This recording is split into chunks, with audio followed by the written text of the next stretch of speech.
내가 아프리카에서 비행기를 타고 들어올 때 시작된 거거든요. 그때 정말 미쳐버린 줄 알았어. 비행기가 폭파했으면 좋겠다라고 느껴질 정도로, 이게 폭파해서 내가 저 밖으로 좀 나갔으면 좋겠다라는 생각이 들 정도로 힘들었었던 순간이었어요. 그 후로 이게 압박적인 것들, 내 안에 이렇게 좀 이렇게 내가 감당할 수 없다고 생각되는 약간의 무거움들이 내 안에 오면 이게 확 나한테 오더라고요. 사실은 오늘은 왜 왔지? 더워서 그런가 봐. 그래서 지금 그래도 잘 봅시다. 이럴 때 저는 하나님의 말씀 앞으로 가요. 오늘 제가 제일 좋아하는, 성경은 다 좋지만 제가 좋아하는 성경 본문은 히브리서를 가지고 여러분과 이야기를 나눌 수 있어서 좋습니다. 우선 한번 볼게요. 여러분 읽으면서, 혹시 읽으시면서 1장 1절부터 14절까지 여러분의 마음을 이렇게 확 와닿게 했던 단어가 있었나요? 1장 1절부터 14절까지? 요 단어 되게 마음에 드는데 하는 단어가 있었나요?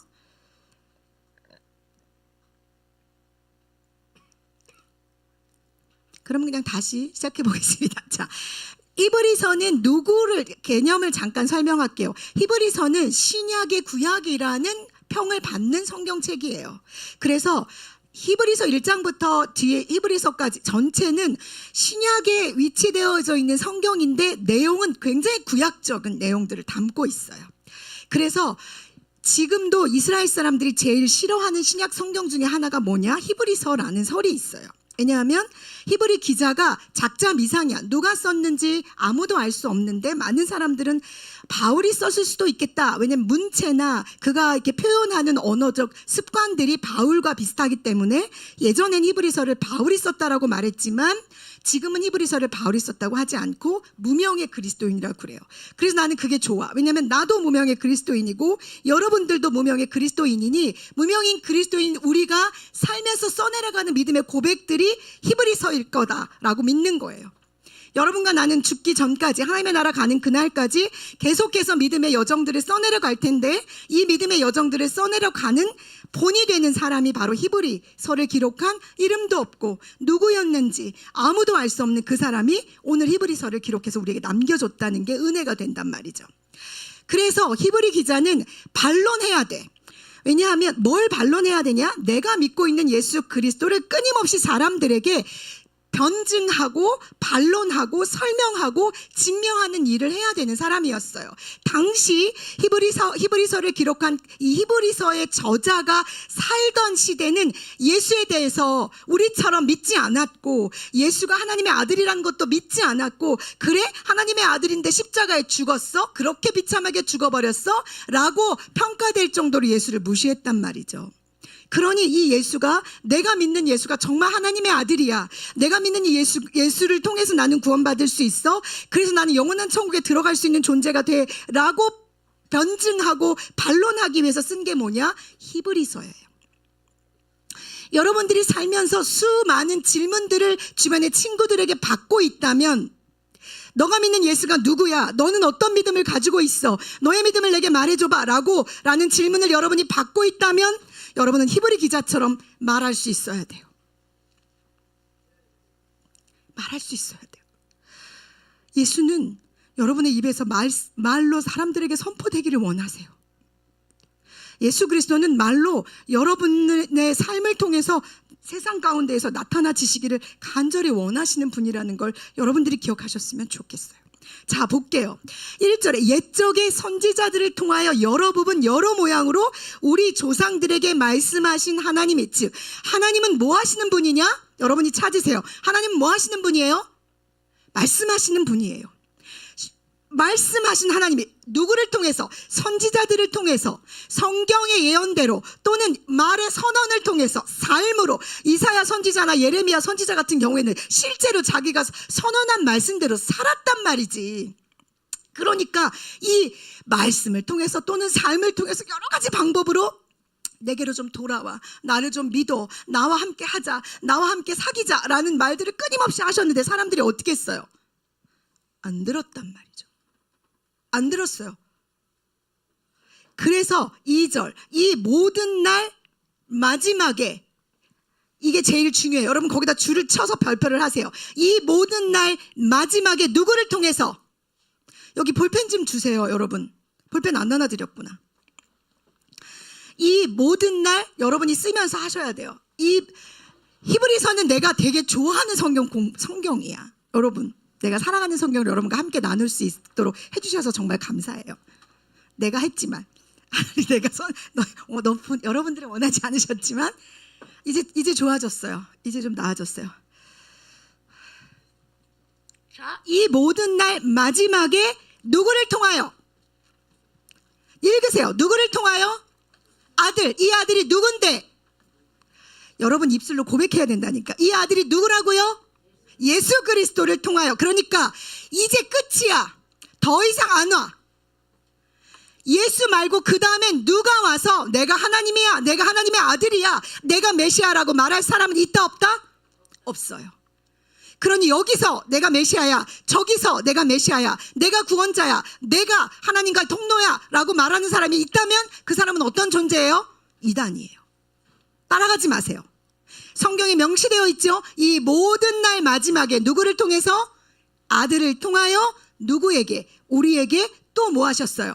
말씀하셨어요. 사랑하는 여러분, 하나님은 말씀하시고 우리는 어떻게 해요? 들어야 돼요.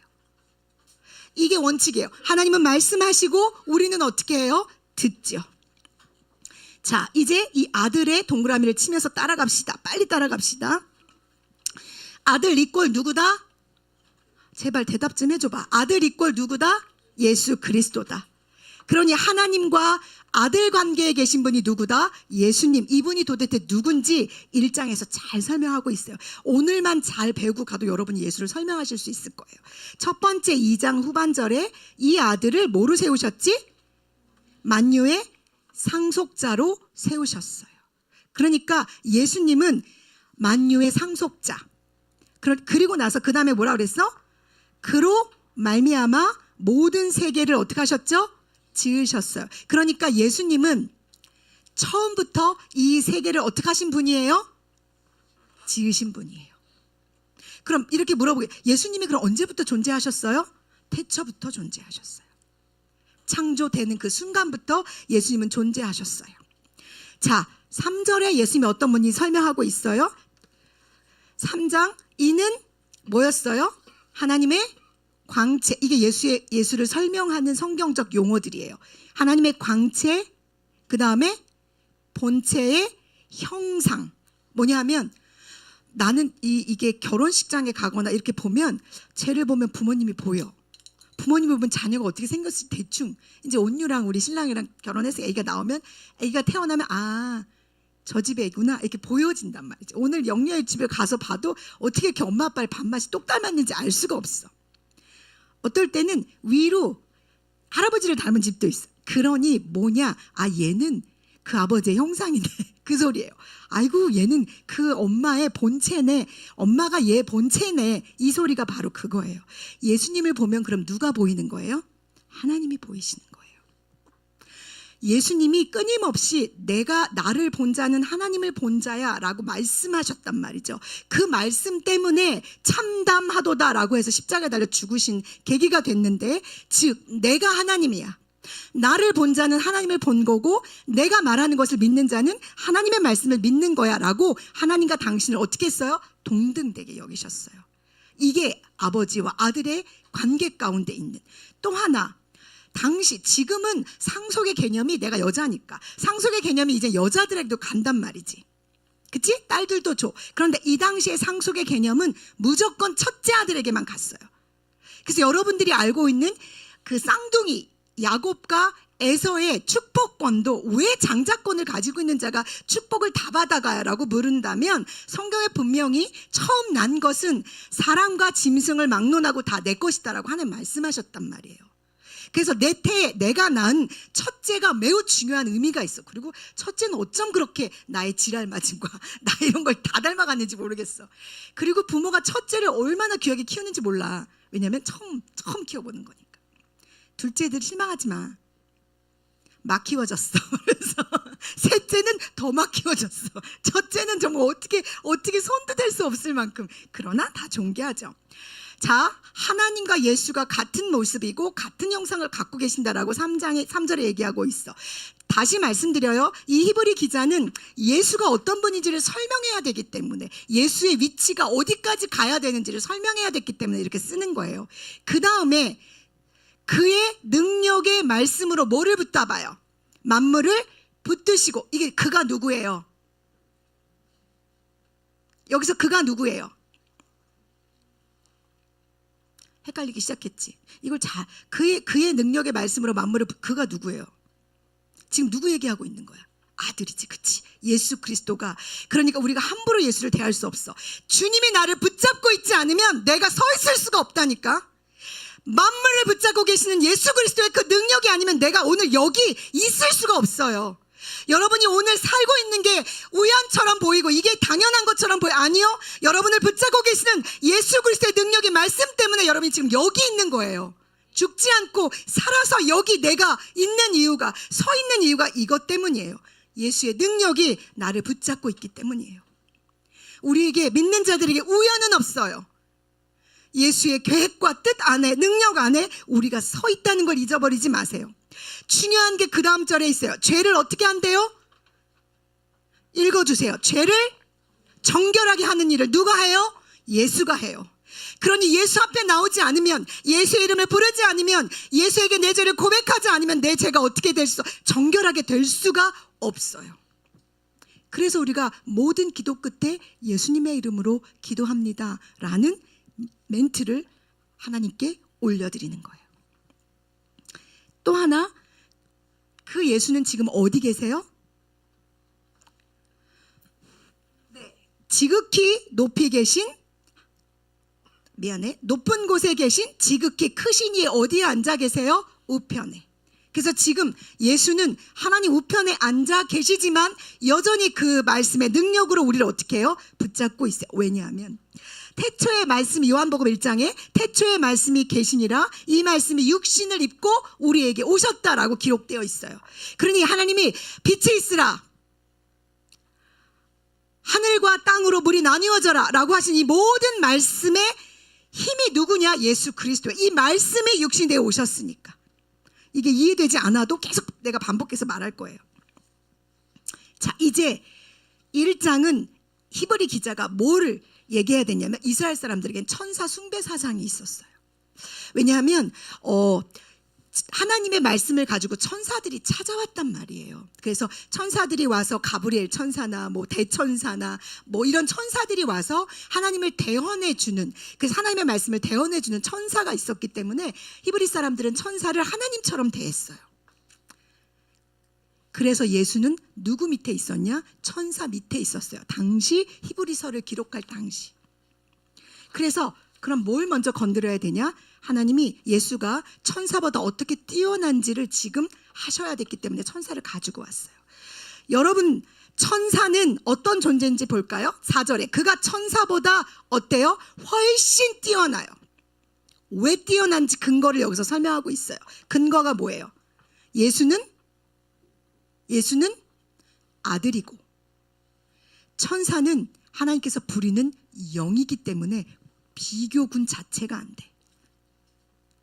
여러분이 아브라함 집에, 아브라함이 종 하갈에게서 낳은 아들 이스마엘이 있었고, 자기의 본처인 사라에게서 낳은 아들 이삭이 있었어요. 하나님께서는 이삭과 이스마엘이 둘 다 아브라함의 아들이지만 이삭과 이스마엘은 비교군 자체가 안 됐어요. 무슨 말인지 이해돼요?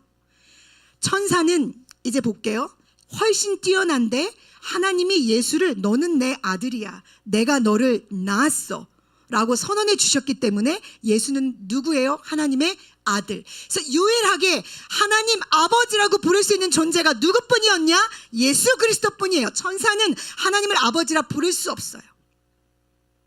밑으로 좀 내려오면 7절을 먼저 볼게요. 천사들에 관하여서 명확하게 기록하고 계시죠. 천사는 뭐로? 바람으로. 하나님이 절로 가, 훅 불면 절로 가는 바람으로, 일로 와 하면 일로 훅 오는 바람으로 쓰세요. 예수는 아들이야. 그렇죠? 이 두 부분이 구분되시나요? 나만 피토하는 거 아니지? 듣고 계시죠? 좋아요. 자, 그 다음에 좀 더 내려와서 13절. 밑으로 내려 14절.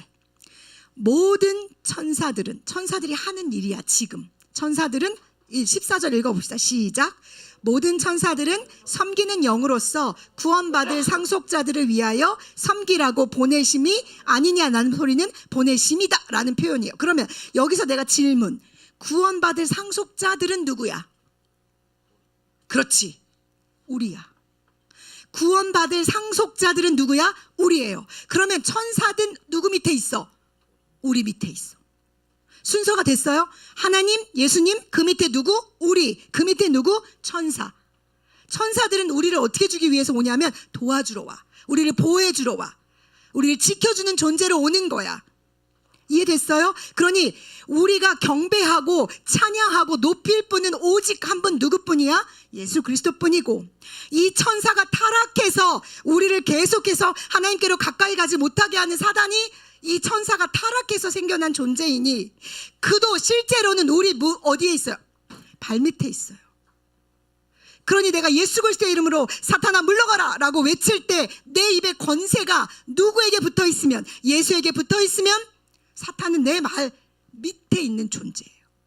그가 예수님처럼 능력이 있어서 가끔 병든 자를 고치기도. 내가 얘기했잖아, 나 어렸을 때 너무 아파서 우리 집엔 박수무당 아저씨가 늘 구슬하러 왔었어요. 나는 이렇게 해벨레 학교를 어렸을 때는 1학년 때는 학교를 간 날보다 안 간 날이 더 많았으니까 늘 누워 있었어. 내가 맨날 하는 말이야. 내가 만약에 그 사람과 계속 갔다면 나는 아마 그 제자로 들어가지 않았을까? 막 박수무당 제자로 들어가지 않았을까? 우리 집에 오면 맨날 구슬해. 그러면서 침을 더럽게 해. 침을 막 택택 뱉으면서 내 머리카락을 막 뜯어가지고 막 깨하고 막 어디다 이렇게 머리를 넣고 막 이러면서 이게 주문같이 외워. 근데 난 들으면서 정말 너무 더럽다. 왜 침을 뱉지? 아파서 죽겠는데도. 그것도 누구 밑에 있어요? 내 발 밑에 있어. 그러니까 나를 고칠 수가 없었어. 나를 고칠 수 없었어. 내가 어떻게 고침받았다고 얘기했어요. 내가 너무 싫어하는 우리 초등학교 유치부 선생님, 우리 주일학교 선생님이 오셔서 그날 그분이 누군지도 모르겠고 도대체 나는 그날 그게 지금 생각하면 그 사람이 실제였는지 천사였는지도 확신하게 말을 할 수가 없어. 그날 그분이 오셔서 내 손을 붙잡고 나를 위해 이렇게 울어준 사람이 처음이었다면, 콧물을 흘려가면서 콧물을 흘리면서 이러면서 기도를 하시면서 내 기도를 눈물을 흘리면서 하시는데, 내가 그날 열흘 넘게 열이 안 떨어졌는데 그날 나았다니까요. 놀라운 일이죠. 예수의 권세 아래에 일어나는 일들이에요. 그러니 여러분을 하나님께서 우리들에게 두려워하지 마라고 말씀하시는 건 정말 두려워할 게 없기 때문에 하시는 거예요. 그냥 하시는 말이 아니라니까. 두려워하지 마, 아무것도 염려하지 마, 내가 너와 함께 있을게, 내가 너의 하나님이 되어줄게 라고 약속하시는 건 정말 두려워할 게 없기 때문에 그렇게 말씀하시는 거예요. 사탄은 우리에게 끊임없이 두려움을 주고, 사탄은 끊임없이 우리가 잘 되지 못할 거라고 계속 얘기하죠. 나는 죽는다고 했다니까. 얘는 일찍 못 살 거야 라고 얘기했어요. 근데 내가 이렇게 오래. 나 그래서 소원이 있잖아. 120까지 살 거야. 120. 내가 120 되는 날 와요. 알았죠? 우리 120살 생일 잔치를 할게. 그래서 오래 살 거야. 하나님이 나를 오래 살려주시기를 기도하고 있어. 그랬더니 내가 아는 친구가 뭐라는지 이건 나가면 안 돼. 그러세요. 여기 똥칠할 때까지 사세요. 이러는 거야. 내가 뭐야. 기분 나쁘게. 아니 건강하게 120까지 살 거야. 나는 기도하고 있어요. 여러분, 다시 말씀드려요.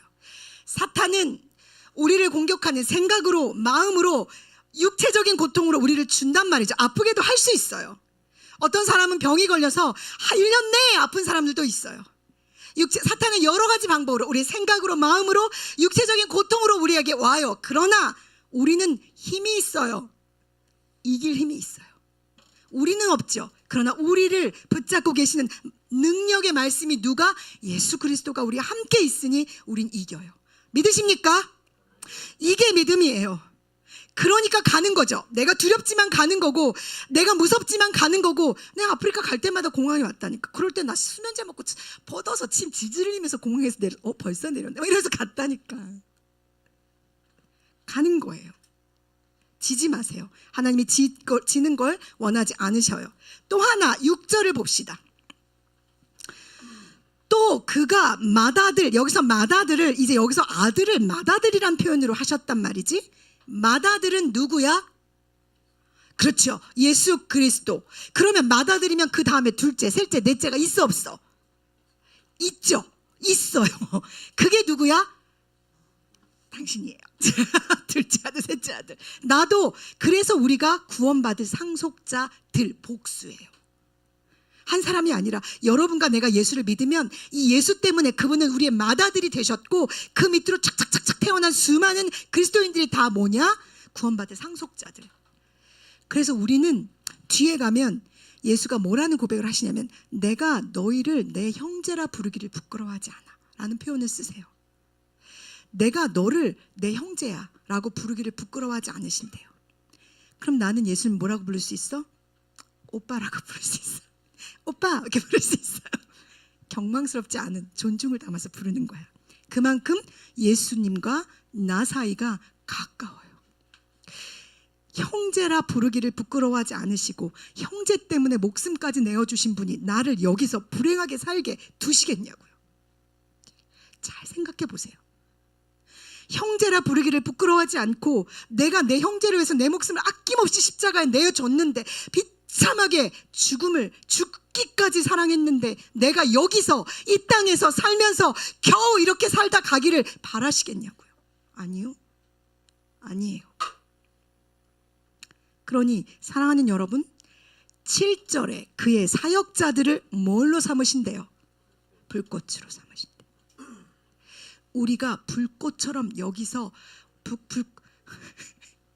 영서가 불의 남자, 오늘 옷 티셔츠가 불꽃처럼 살아야 되는 거야. 여기 보면서 불꽃으로 삼으셨다 그랬으니, 그래서 우리는 타고 없어져야 되는 존재가 우리들이에요.